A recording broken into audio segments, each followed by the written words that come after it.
Hi everybody, hope you're okay, hope you're well, hope you're enjoying the continued rain, high winds and 4 hours of sunshine that we seem to be getting. I need to start with an apology. First of all, apologies for not having a regular schedule over the last couple of weeks. Life has been a bit complicated, had an awful lot of things to do and other things as well which are happening at home, which I don't need to go into detail, but it's just made life a little bit more complicated. So apologies for that. Family, life, health, all of that comes way before YouTube videos, which I'm sure you will agree with. The second apology is I need to make, and that relates to the last Q&A I did where I talked about tow cars, and I made a comment in that video basically saying what car should I buy if I was to opt for a Range Rover, because obviously Range Rovers stay in the garage a lot being repaired, and it was a joke. It was a comment that I made, a flippant comment which I thought was quite humorous, and my apology is sorry for those who didn't get the joke, and apologies for people who haven't got a sense of humour and can't understand that still people perceive Range Rovers, Land Rovers, anything with a green oval badge as wholly unreliable. I'm sorry if that triggered a lot of people, which it seemed to do because I got a lot of horrible comments. So it's obviously hit a nerve somewhere. At the end of the day, people, they're cars. They all break down. It doesn't matter the make or the manufacturer. It's just that Range Rover seem to get a lot of stick, but they've got a lot of very loyal fans. And if there's a lesson that I can take away from this is don't upset a Land Rover owner because they don't seem to like it. But there we go. And just FYI, I have got a long history with Land Rovers, Range Rovers, so I do know that they are wholly unreliable and I do know that they break down. Should I insert the clip now of James and me now on the junction 18 of the M4? Yeah, why not? You can't park there, sir.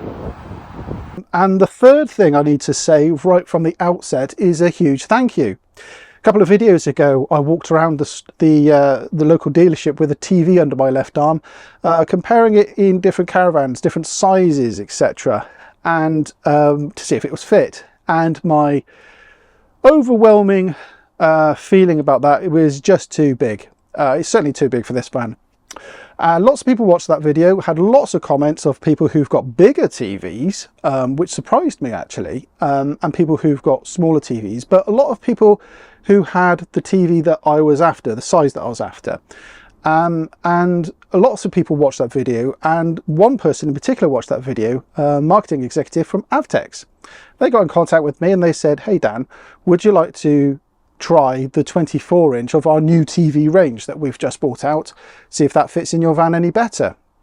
So I've got hold of one, they've sent one down, and I've put it here in the Caravan, and I must say 24 inches the size. But I wasn't going to do a review, and they haven't asked for a review, by the way. They've purely just sent it down for me to have a look at and see what I think and give them feedback, etc. They haven't asked for a review, but there's a number of things which are quite intriguing in this. If you're in the market for a TV, there's a couple of things which have pricked my ears up a little bit. First of all, it's a brand new operating system. I've never heard of it, called Vida. Completely new to me. The second thing I've noticed is that this has got the return of a function which disappeared for quite a long time. Yeah. On the old TVs, on the old Avtex TVs, they used to have a button on the big red button here. This is before smart TVs came along, and that was called AQT. I think that stands for Avtex Quick Tune, I think. And that was the button we always used to press. Whenever we got to campsites, we always used to press that, and it would retune the TV. A couple of button presses, fantastic. On the WebOS TVs that we've had, it's go into the settings, go into all settings, go down to programs, go to program and settings, click what you want to retune, go to retune, click through, click through, click through, and then it will eventually retune the TV. An absolute ball ache. But I've noticed on this brand new TV, the return of the AQT button, which for me is an absolute game changer. When we went away to the Brecon Beacons, we had our smart TV up the front here, the Avtex smart TV that was running WebOS, and we had our old TV that use this remote. And I would start this one off here, retuning, go to the back of the van, start this one on tuning, and the one at the back of the van would be quicker and finish before this one because of all the settings and the hoops that you had to jump through. I never realised until now what an issue that was. Anyway, let me know in the comments if you'd like me to review it, because there is a few things which I quite like about this set. There's a couple of things I'm not sure about, but you know, we can cover that off in a comprehensive review if you're in the mood for that, because I'm conscious I've covered a few TVs in recent months and I'm sure you're bored to tears of them.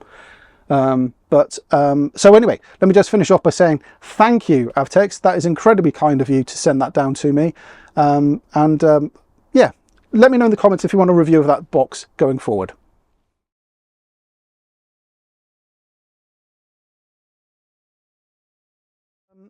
Going into May, content will continue to be sporadic, and there's a very, very good reason for that.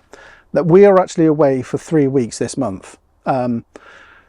We go away in a couple of weeks, well, in a few days really.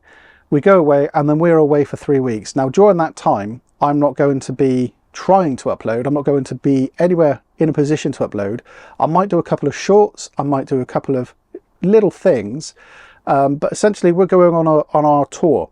We're going to 4 sites in just over 2 and a bit weeks, and I'm going to be videoing parts of that so that you can see what we got up to, where we headed off to and what we did, but all of that will be out in June, so that will be considerably later, but it'll give you an idea of how we got on. I'm really excited for it actually, because this is the first time we've ever gone from site to site to site. Remarkably, we've gone from point A to point B and then point C, but we've never gone site to site to site for over 2 weeks. So I'm really excited about how this goes, and there's a couple of things which already in our head we're thinking, well, do we need to pack the van differently? What do we do about things like food when we're traveling? Because surprisingly, food is quite heavy. So yeah, it's quite an interesting, there's a few interesting challenges really. So we're quite looking forward to it. And then any tips that we pick up along the way, we will of course share them with you.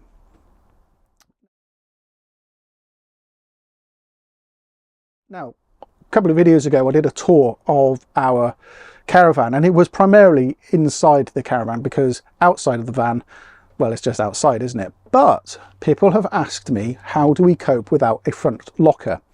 And also, where do we store all our knickknacks? So I'm going to cover that off in a future video.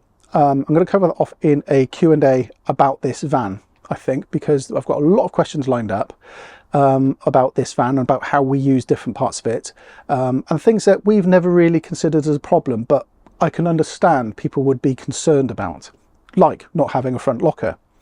Any Bailey owner will tell you that not having a front locker actually isn't a problem. But I want to show you what we do because we haven't got a front locker. If anything, it stops you carrying an awful lot of crap, because the number of times in our Luna, our front locker had way too much stuff in it. So I'll show you what we do in a future video, and also where we store things when we're traveling. So that'll be coming out in a few weeks' time.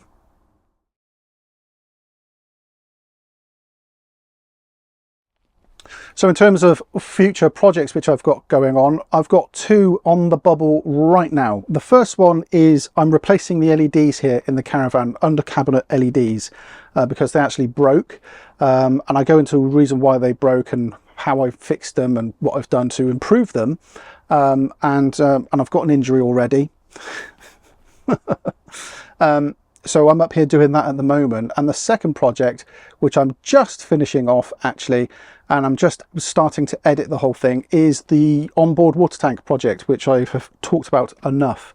I'm just finishing that off, just in the pros of editing that video up. I am busy actually this month, very busy, because when we come back in June from our tour, I've literally got to drop everything, turn around and head straight back out again, because I'm filming again at Loudham's in June.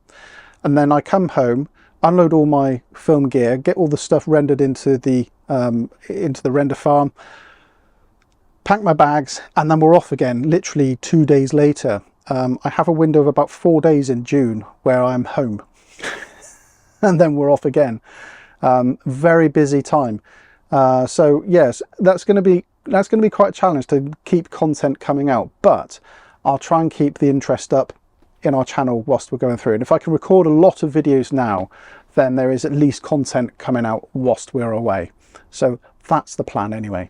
So there we go. Not much of an update really. I'm looking forward to our tour, like I said, and I will make it clear, if you are on site whilst we're on site, please say hello. Don't be scared, don't be afraid, don't be intimidated. We're just people, but we love to meet everybody that we possibly can. And if you are on site with us, we go to Henley Four Oaks, on Henley-on-Thames, the Caravan Motorhome Club, Henley Four Oaks. We go to Chapel Lane, we go to Clubfest, and we go to Broadway. And if you do see us, if you are going to any one of those campsites, or if you are going to Clubfest, please say hello. You know, we get so many people who comment that, oh, I saw you at such and such and such, wish I said hello now. Don't feel embarrassed, don't feel intimidated, don't feel anything. You know, crikey, we're not vicious people. We won't bite. You know, we won't, well, some people we will, but no, if you do see us, just say hello. You know, we love meeting people, and it's lovely to chat to lots of folks, like we did in Brecon Beacons. You know, we had people who just came along, just said hello, and it was lovely to chat about things, about, you know, their caravans, what they have, what they're going on to next, or what they've come up from, the places they visit, recommendations. And I love listening to recommendations, you know, based upon people's feedback. So, you know, please just say hi. You know, it'd be lovely to meet you. So there we go, that's it from me today. I've now got to go to B&Q because I've got to buy short screws. The reason for that you'll see in the LED video. Yes, let me go and do that now. Speak to you soon. Take care. Bye bye.